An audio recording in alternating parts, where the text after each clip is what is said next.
Magandang araw mga kamarites.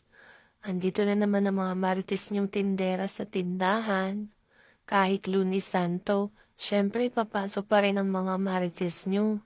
Hindi naman doon titigil ang hanap buhay ng mga marites niyo.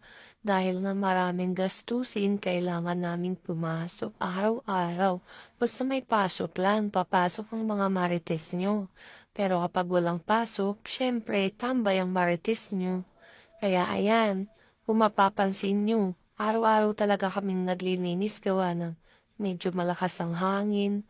Kaya maraming alikabok ngayon sa tindahan. Kaya ayan, naglilinis ang mga marites araw-araw para palaging malinis ang aming tindahan. At syempre malinis ang paglalagay namin ng aming mga paninda. Kaya araw-araw kaming naglilinis ng tindahan.